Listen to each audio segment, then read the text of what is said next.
todos muito bem-vindos ao Pod Leges. Eu sou Graciele Rossetti. E eu, Emília Cristina. Hoje nós estamos aqui com um convidado muito especial. Ele é pediatra e ele atende aqui na Clínica Corporale em Matupá e também em alguns hospitais. O Dr. Eduardo. Seja muito bem-vindo, Dr. Eduardo. Boa noite. Seja bem-vindo, Dr. Eduardo. Boa noite, é um prazer estar aqui com vocês, receber esse convite para falarmos de um tema de suma importância, tá? E espero que possamos aqui ter uma conversa super agradável e construtiva. É isso aí. Hoje, pessoal, o tema do programa, a gente vai estar tratando sobre a síndrome de Down. Em celebração ao dia, né, da síndrome que ocorreu. E para isso a gente vai estar entrevistando o Dr. Eduardo e assim ele está sanando as dúvidas. Joia? Inicialmente, Dr. Eduardo, o senhor poderia contar um pouco da história do senhor, como que tudo começou, o tempo que o doutor tem de Matupá? Então, eu me formei no ano de 2006, no Rio de Janeiro. Fiz depois a especialização residência em Brasília e há 12 anos eu moro aqui em Matupá. Atualmente eu sou responsável pela pediatria do Hospital Regional de Peixoto de Azevedo e atendo também na Clínica Corporale aqui em Matupá. Bacana. Certo. E a Clínica Corporale, doutor, é só pediatria ou não? Tem outras especialidades ali dentro da clínica também? Temos cardiologista, dermatologista, enfermeira esteta, então temos ali uma ampla gama de profissionais ali para atender a população da região. Nossa, muito bacana. É bem completa, então, a clínica. Sim, ela sim. atende várias especialidades. Sim. No final da entrevista, a gente vai estar deixando também o contato da Clínica Corporale. Quem necessitar ou precisar de algum serviço, né, dos quais o doutor citou aqui, poderá estar entrando em contato. Doutor, conta pra nós como que o doutor, assim, a gente sabe que quando o médico se forma, ele decide seguir várias especialidades. Como que foi o contato do doutor com a pediatria, quando o doutor iniciou? Então, logo que me formei, até mesmo no período de faculdade, eu sempre tive uma familiaridade e uma certa... Sempre gostei do atendimento de crianças, desde a faculdade. Fiquei 3 anos também trabalhando em pronto-socorro, unidade básica de saúde, e com isso eu vi mesmo que isso seria, eu tinha uma certa aptidão para pediatria. Foi aí que eu me decidi. Bacana, né? Que a gente sabe que não é todo profissional que ele consegue manter esse contato, né? Para mexer com criança tem que ter todo um jeitinho. Tem que ter o dom, a gente sabe uma que é delicadeza, dom, tem que ter paixão. paciência, né? Sim. É difícil, na verdade. Os pequenos, eles não falam, não nos contam o que está acontecendo. Verdade. E queira ou não queira, são organismos um pouco mais delicados, né? Sim. Mais sensíveis. Então, para seguir a área da pediatria, realmente tem que ter ali uma certa vocação e dedicação, senão não consegue. A gente sabe Ou fica doido ou abandona. Provavelmente a gente já sabe que o doutor é o doutor da paciência, né? Porque tem que ter paciência. Tem que ter né? paciência com com as crianças, com os pais. Então, tem que ter todo ali um jogo de cintura e muita dedicação, né? Sim, Bacana. claro. Tá, doutor, hoje o nosso assunto principal é com relação à síndrome de Down, né? O que nós queremos saber é se a síndrome de Down, ela é descoberta ainda na barriga da mãe ou normalmente é o pediatra, no caso do doutor, né, quando nasce a criança, que percebe ali sinais de que a criança tem essa síndrome e é o doutor que dá essa notícia ou ainda quando está na barriga o obstetra? Então, ainda no período da gestação, já pode ser feito o diagnóstico da síndrome de Down. Através de ultrassons morfológicos, o médico ultrassonografista já tem essa capacidade de verificar algumas alterações anatômicas do feto. Sim. Que já leve a uma suspeita da síndrome de Down. Mas normalmente, pelo menos na nossa região, a maioria dos diagnósticos são feitos após o nascimento, que a gente na sala de parto recepciona o RN e já avaliamos ali as suas alterações morfológicas, alterações ali que nos levam a ter uma suspeita ou até fechar mesmo o diagnóstico da síndrome de Down. Essas alterações são as alterações, as características da fisionomia, no caso, seria, né? Isso. Uma criança com síndrome de Down, claro que elas têm várias variações dentro da síndrome, Sim. mas normalmente são crianças que nascem com nariz um pouco mais curto e achatadinho, orelhas implantadas com uma baixa implantação, olhos mais próximos um do outro, a gente chama isso de olhos amendoados, alterações nas mãos com dedos curtos, e uma série de outras alterações aí que levam nós no primeiro contato com o bebê já de ter uma suspeita da síndrome de Down. E essa confirmação dessa suspeita, tem algum exame que se faz para ter essa confirmação? Tem. Assim, a síndrome de Down é um transtorno genético.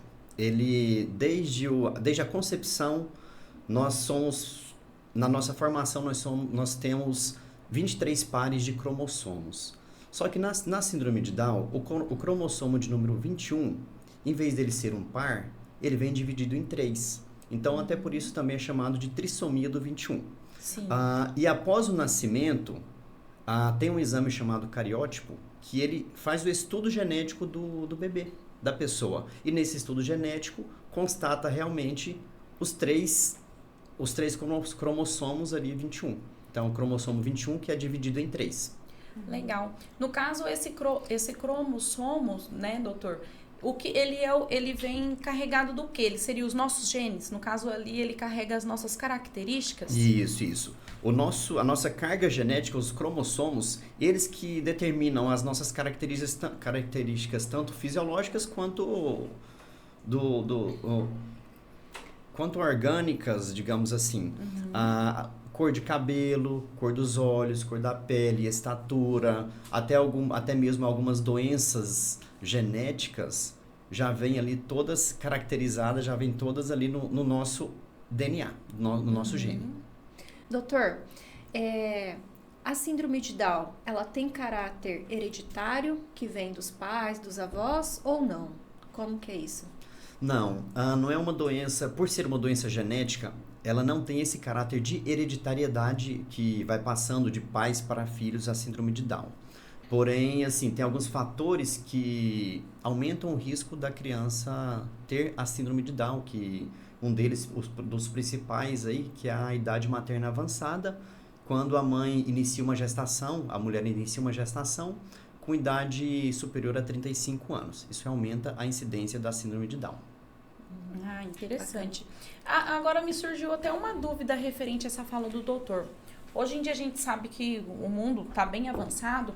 Existem mulheres que elas optam por congelar os seus óvulos, né, para uma possível gestação, assim, depois de uma idade dos 35, dos 40 anos, que é ali para poder se prevenir. Nesse caso seria um risco também de desenvolvimento para uma síndrome de Down, ou nesses casos em que os óvulos são congelados, eles não ocorrem? Não, nesses casos, eles são mantidos intactos, sem esse envelhecimento que teria se tivesse ali junto com a mulher, né? O descorrimento da idade natural ali da mulher. Isso. Então, assim, eles se manteriam intactos sem esse risco aumentado para desenvolvimento de síndrome Então, se uma de Down. mulher hoje ela congela seus óvulos com 32 anos de idade e ela resolve engravidar com 40, é como se ela tivesse os óvulos ali de 8 anos atrás, do momento do congelamento. Assim, desde que tenha sido feito, claro, um processo certinho, correto, né? Sim. Com geneticistas aí, com médico, não é geneticista, com equipe bem capacitada, que mantém esses óvulos sempre pérvios, né? Sempre em bom estado, né? Interessante. Doutor, outra dúvida. Qual que é a diferença, né, que existem, hoje em dia se confunde muito entre a síndrome de Down e o autismo? Conta para nós qual é a diferença, quais são as características que diferenciam uma criança que possui autismo e uma criança que ela possui a síndrome de Down. Então, Emily, assim, a síndrome de Down é um transtorno genético. que tem características genéticas, alteração nos cromossomos, e já o transtorno de espectro autista tem características ali, também é um transtorno que vem já desde a concepção. A criança já nasce com esse espectro, só que às vezes é um diagnóstico mais tardio. Sim. Só que ele já nasce com esse espectro, então já vem desde a concepção também. Só que o transtorno autista, de espectro autista, ele não tem características genéticas, ele não tem um diagnóstico genético e se manifesta principalmente por alterações comportamentais, de socialização, que a gente começa a observar com o decorrer do tempo e não necessariamente com características fisionômicas igual a síndrome de Down. A síndrome de Down. Sim. Ah, entendi. Mas, desculpa interromper, mas assim, às vezes também, tanto a síndrome de Down quanto o transtorno de espectro autista, com alterações comportamentais até um pouco equivalentes, até um pouco ali que semelhantes. Não sempre, não todos, até porque o transtorno de espectro, ele, por ser espectro, tem uma gama enorme de alterações ali de comportamentos que pode estar associado ao quadro. Acredito que essa diferenciação, né, que o doutor falou que em alguns momentos, às vezes, até acaba se confundindo. Assim, pelo que eu vejo, eu acredito que seria durante uma fase, né, ali entre, por exemplo, uma criança que ela tem 1 ano de idade, aos 4 anos, porque a gente vê, por exemplo, que no caso da criança que ela possui espectro autista, às vezes ela não gosta, por exemplo, de barulho, ou ela não se conecta facilmente com outras crianças, né? Não olha no olho, não tem contato visual com a gente. Então, eu acredito que seja durante essa idade. Isso, mas assim, desde antes, se a gente tiver uma boa visão, um bom entendimento do transtorno de espectro autista, já dá para a gente ter alguns sinais. Não dá para fechar o diagnóstico, mas dá para ter alguns sinais de que a criança é portadora de transtorno de espectro autista. Desde antes de 1 ano de idade, através de alguns movimentos repetitivos, movimentos estereotipados, até mesmo por comportamento um pouco diferente digamos assim, do comum, já dá pra gente já ter um direcionamento, uma suspeita, mas normalmente por volta de 1 a 2 anos de idade que são feitos os diagnósticos, e às vezes do transtorno de espectro autista, e às vezes até um pouco mais tardio também, só que infelizmente isso já atrasa todo o processo de terapias, o processo de estimulação que poderia estar sendo feito desde antes. E isso também, assim, vale para a síndrome de Down, que quanto antes já forem iniciados os processos aí de terapia, de estimulação, que ambos precisam, Down e espectro autista, quanto antes for iniciado, melhora muito a qualidade de vida. Precisam ser diagnosticados logo cedo, né? Sim, quanto antes. A síndrome de Down normalmente é diagnosticada ao nascimento. Às vezes fazemos algum exame para confirmação, mas desde o nascimento já são encaminhados, a gente já começa uma equipe multidisciplinar para fazer esse atendimento, para fazer essa estimulação com a criança com síndrome de Down. Fonoaudiólogo desde o nascimento para estimular a sucção, posição de língua, para orientar as mães, psicólogo, fisioterapeuta para estimulação tanto neurológica quanto motora da síndrome de Down, terapias, outras terapias também. Então, tem vários estímulos que a gente deve ser iniciado o mais rápido possível para que a criança com síndrome de Down já desenvolva o mais... Porque eles têm esse quadro normal, eles têm esse quadro de um discreto atraso no desenvolvimento. Então, tem que ser estimulado ao máximo e o mais precoce possível para que eles sempre alcancem ali o nível de intelectualidade, de estimulação social também, o mais rápido possível. Doutor, e isso, ele tem muita relevância na questão da aceitação dos pais da criança ter esse aspecto, né? Sim. E o que ocorre, que a gente percebe às vezes, é que as famílias são resistentes, né? Quanto ao diagnóstico. Então, assim, isso é de extrema importância, eu acho, a família correr atrás do recurso quanto antes possível, porque o quanto antes ele oferecer aqueles recursos para o filho terá um melhor desenvolvimento, até para o próprio intelecto mesmo, né? Sim. Que essas crianças, elas têm, às vezes, um atraso ali intelectual, mas você estimulando cedo, ela vai ter um desenvolvimento natural, né? Sim, sim. Inclusive, assim, Graciele, desde o início, desde ali de o nascimento, é um assunto delicado, porque, igual eu falei, normalmente esse diagnóstico é feito ao nascimento aqui na nossa região. E desde o nascimento é um assunto delicado a abordagem com os pais. No primeiro momento, o especialista, a gente observa a criança, a gente já tem aquela suspeita forte do diagnóstico. Sim. Só que os pais têm aquela resistência inicial, tem uma negação inicial ali ao diagnóstico. Então a gente tem que levar com muito cuidado isso, tem que ter uma delicadeza pra gente, uma sensibilidade para a gente poder conversar com os pais e assim orientar, porque a síndrome de Down não é uma doença. Eles, assim, a gente tem que... É uma condição genética. Uma condição genética. E é uma criança que pode se desenvolver normal, igual qualquer outra criança que não tem a síndrome. Sim, é só reforçando, né, Graça e doutor, que no caso da síndrome de Down, como ela não é hereditária, isso pode ocorrer com qualquer pessoa, né? Com qualquer mãe ali gestante, e no momento os pais eles receberem essa notícia. Então, assim, no caso da síndrome de Down, né, essa característica, né, essa condição genética, ela ocorre de tantos a tantos nascimentos, certo? Como que ocorre? Qual que é essa As quantidade? estatísticas, As né? estatísticas, exato. Então, normalmente, a síndrome de Down, a prevalência da síndrome de Down é de 1 a cada 700 nascimentos. E, assim, não é raro, não é uma condição rara. Então, Sim. aqui na região, a gente já recepcionou, a gente tem vários pacientes, vários bebezinhos recém-nascidos com síndrome de Down. E hoje o SUS, ele garante tratamento para essas crianças, né? Sim, essas terapias hoje são todas já fornecidas pelo SUS. Desde o início, são crianças que já nascem amparadas para ter esse estímulo inicial, tanto com a investigação genética, o cariótipo e as terapias iniciais aí já são todos previstos, são todos amparados pelo SUS. Então, a gente já tem ali um início, claro que a passos de tartaruga, bem lento, mas a gente já tem uma certa adesão da sociedade a essa necessidade dos estímulos. Isso faz parte da inclusão que a gente vem brigando há muito tempo.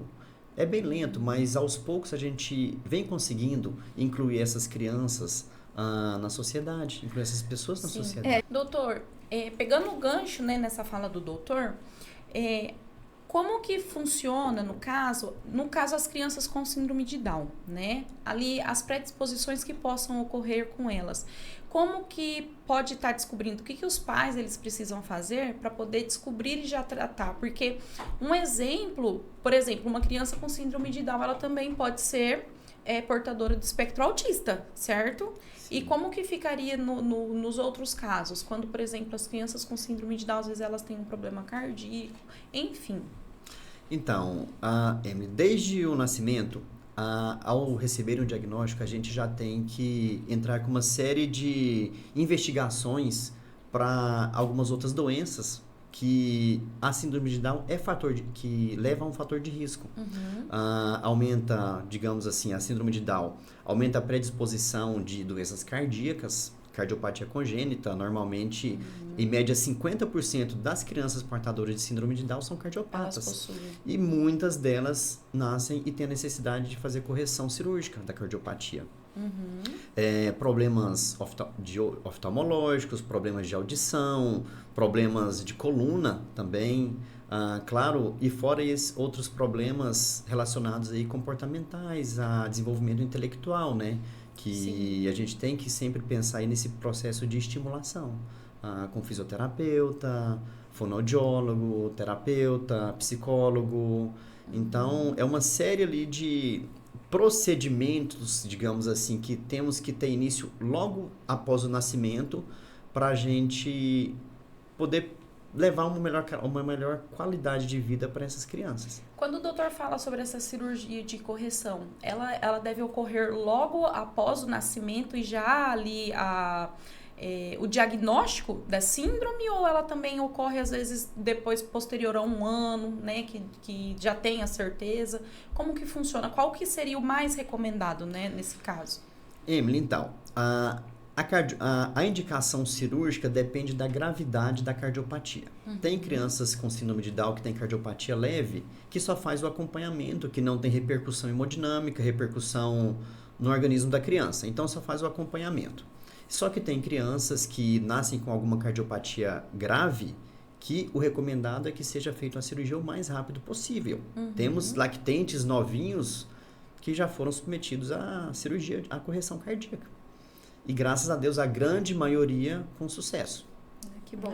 Que bom. Doutor, e existe também um grau, assim, um nível, como existe no autista, a síndrome de Down leve, né? Leve, média, mais, ou não? Não, a gente tenta não colocar níveis na síndrome de Down, nem no autismo.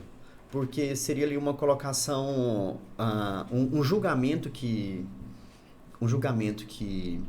colocaríamos, só que não tem que ser feito essa diferenciação. Na verdade, todos têm que ser tratados da mesma forma e todos têm que passar pelos mesmos estímulos, as mesmas terapias, então os mesmos incentivos aí, independente se é uma criança com uma síndrome de Down com características mais graves e outra com características mais leves. Entendi. Perfeito. Doutor, e com relação a essas crianças que vão crescer, né, se tornarem adultos aí e ter essa inserção no mercado de trabalho, né, vão querer namorar, vão se casar, né, o senhor acha que essas crianças que cresceram, já são adultos com síndrome de Down, eles vão ter essa autonomia de desenvolver toda essa vida? Sim. São pessoas, são indivíduos que podem ter a mesma capacidade intelectual, a mesma capacidade social do que qualquer outra criança que não tem síndrome de Down.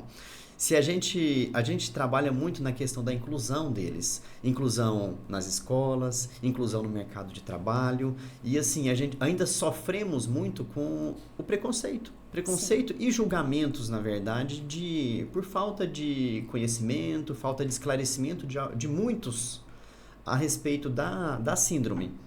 Mas são crianças, são pessoas que têm a capacidade de ter um desenvolvimento intelectual ótimo, são crianças que podem se casar.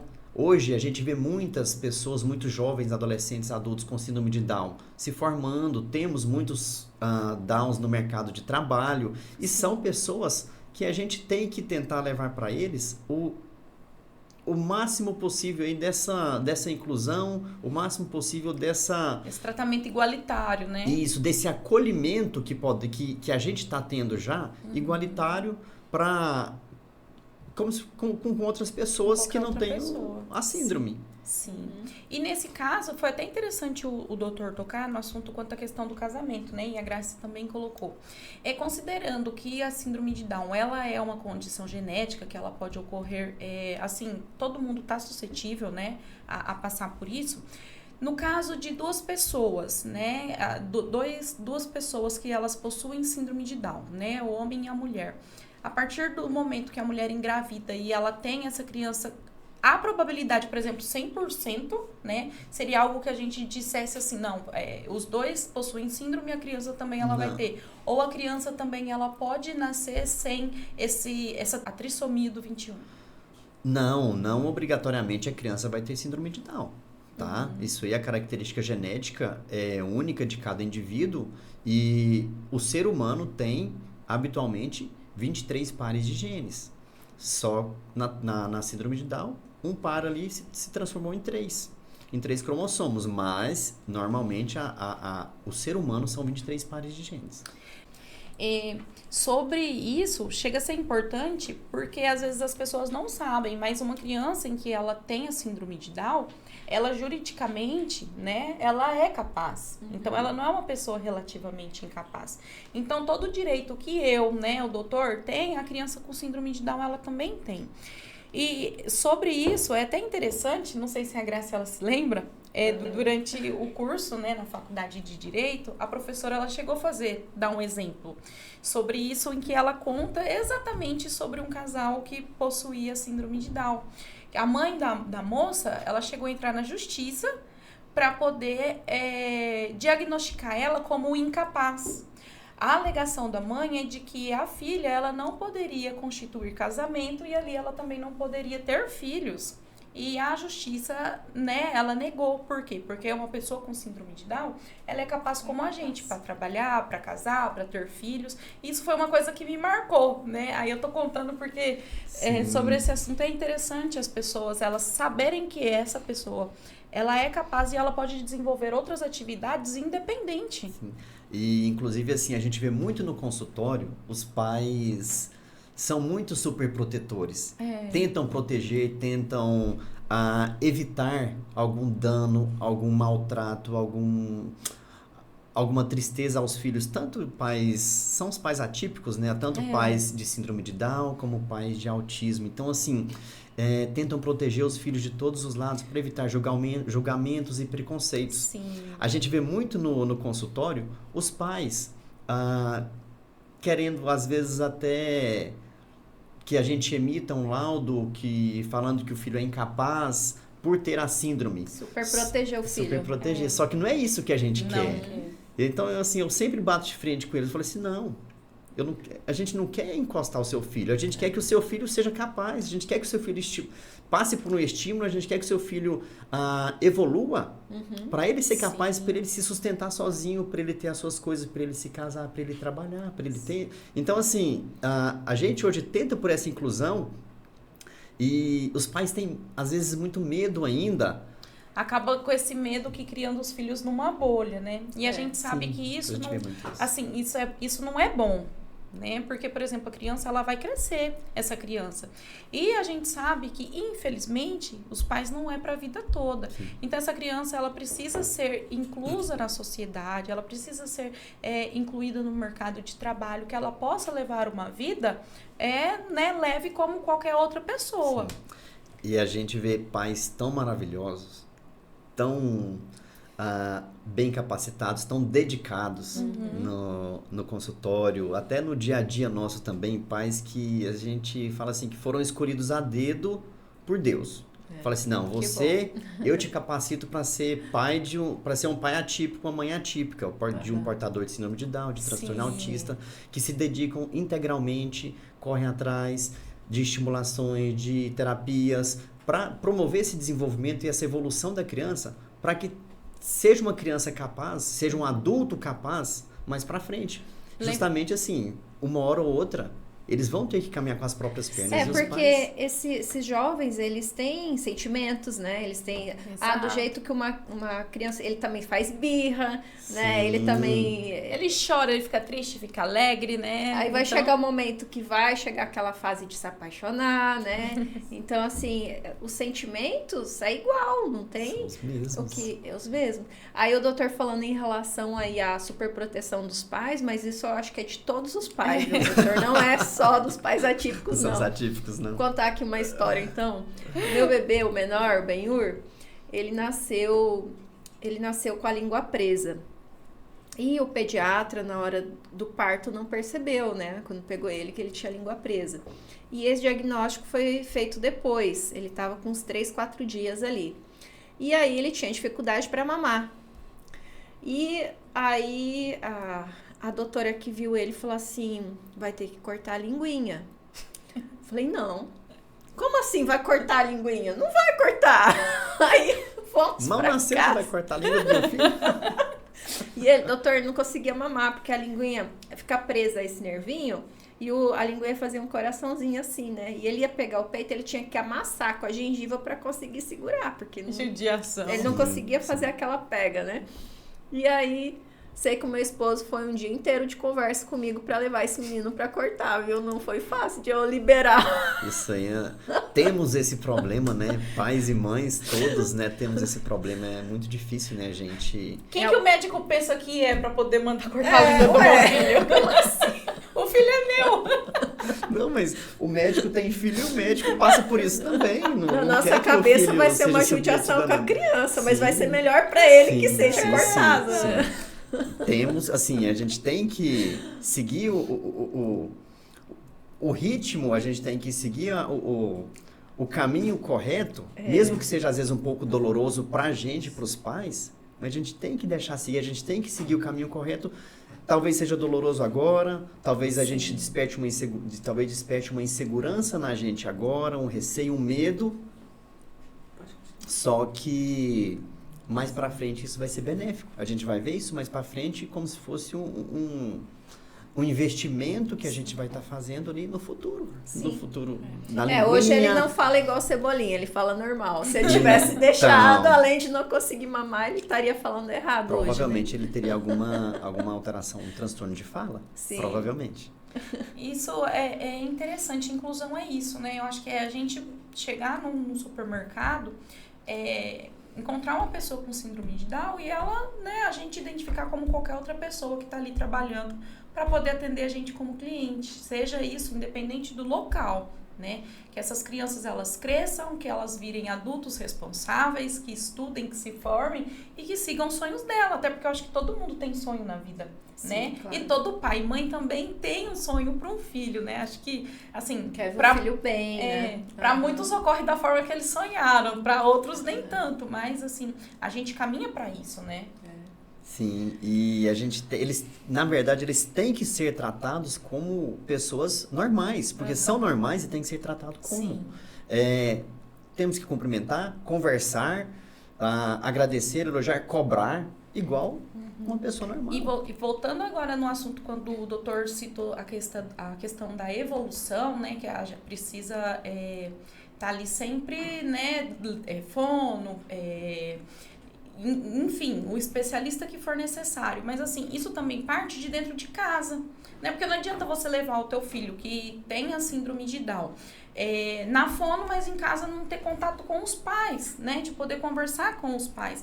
Acredito que os pais são os maiores apoiadores e os que fazem total diferença, né? Nesse... frente assim a esse diagnóstico e essa evolução da criança. Então eu acho bonito quando o doutor falou, a gente acompanha, vê muito, né, por exemplo, de mães que abdicam, né, quem pode ali de trabalhar fora para ficar em casa para poder auxiliá-los, né, isso independente se é síndrome de Down ou autista, e isso é importante, né. Sim, e as terapias, uma sessão de fono é uma sessão de 1 hora. Só que assim, os pais têm que continuar treinando isso em casa com a criança.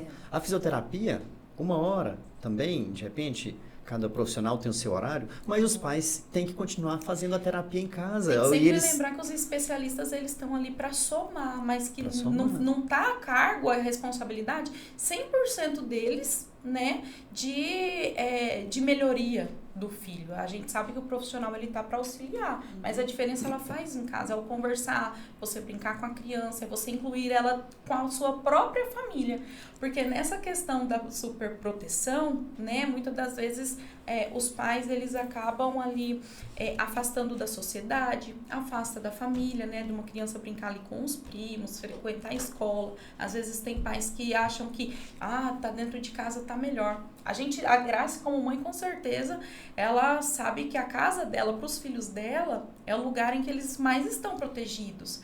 Mas, infelizmente, na nossa realidade, a gente sabe que a gente tem que enfrentar a sociedade. Sim. E a sociedade, ela não é 1000 maravilhas, né? Sim. Que gostaríamos que fosse. Inclusive, questão escolar também. Hoje, a gente está tendo ali uma inclusão muito interessante já também, muito Sim. bom. Já estamos tendo um avanço importante nessa questão da inclusão escolar também, com técnicos dedicados ao acompanhamento dessas crianças em sala de aula, escolas com ambientes mais preparados, com apoio mais adequado para essas crianças que realmente eles precisam disso, não é simplesmente pegar uma criança com síndrome de Down e jogar dentro da sala de aula. Eles precisam de todo uma preparação, apoio, um preparo, um ambiente ali adequado, com profissionais preparados para proporcionar para eles que seja um período agradável para eles. Sim. Então, a gente tem... E hoje a gente já está tendo isso com mais frequência nas escolas. Na rede pública mesmo. Eu conheço alguns casos de rede pública mesmo que tem, não sei se todas as escolas, mas a sala de aula que tem uma criança ou com autismo ou com síndrome, normalmente tem mais de um professor para auxiliar essas crianças, ficar mais de olho nessas crianças. Eles possuem os monitores, né? Hoje em dia se fala muito em monitores, né? Então, eles estão ali para auxiliar os professores. São os TDI, né? Que são essas pessoas capacitadas que auxiliam ali o professor dentro de sala de aula e ajudam essas crianças com essa necessidade especial a desenvolver melhor, a se adequar melhor à sala de aula e a ter uma maior evolução intelectual. Isso é importante. Hoje o doutor, como diretor, né, ali do Hospital Regional de Peixoto de Azevedo, quanto à questão do tratamento para essas crianças que nascem com síndrome de Down e os pais que precisam, né, de apoio do SUS para esse acompanhamento, né, dessas crianças. Qual que é a visão do doutor em relação ao hospital e como que tem sido a nossa região aqui? Alguma melhoria, alguma coisa que precise ou a gente está caminhando para algo assim que tá tranquilo, dá para melhorar, mas, né, então, hoje supre a necessidade de quem precisa? Como diretor da pediatria. Isso, da pediatria. Daqui a pouco meu chefe vai me ligar e falar assim, ué, calma, gente, é da pediatria. Virou diretor. Então, mas assim, a parte do hospital regional, a gente está tendo uma evolução muito importante dentro do hospital também. O hospital, à medida que o tempo passa, a gente está se capacitando muito, temos profissionais bem treinados não só para crianças que nascem com síndrome de Down, mas para a recepção de recém-nascidos em geral, para alguma intercorrência. Então, o hospital vem se desenvolvendo com o tempo aí e hoje é o melhor hospital, o hospital mais bem equipado da região. E não só com equipamentos, mas com equipe também. E a equipe, por parte de SUS, essas crianças já saem da maternidade, já saem, digamos, ali do hospital regional, com encaminhamentos para passar por terapia, para o fono e para a primeira consulta comigo, com o pediatra, para a gente já fazer esse princípio, esse início de investigação, de detecção de algumas comorbidades associadas a algumas doenças. Nesses casos, esses acompanhamentos têm prioridades, doutor? Sim. Essas crianças, tanto crianças com síndrome de Down, crianças autistas, eles têm uma prioridade no atendimento. No agendamento, atendimento e intercorrências. A gente sempre ali deixa... a gente deixa essa prioridade para eles. Doutor, então nós estamos partindo para o final aqui e gostaria de saber se o senhor tem alguma mensagem, né, para deixar para esses pais que acabaram de receber a notícia que tem o seu filho com síndrome de Down. Então, o que eu falo até para os meus pacientes todos, seus filhos são capazes, nunca duvidem disso. Que bom, muito bem. Então, quem também tiver alguma dúvida em relação ao assunto, poderia estar procurando o doutor, né? Tanto no Hospital Regional de Peixoto, quanto na Clínica Corporária. Correto? Isso mesmo, correto.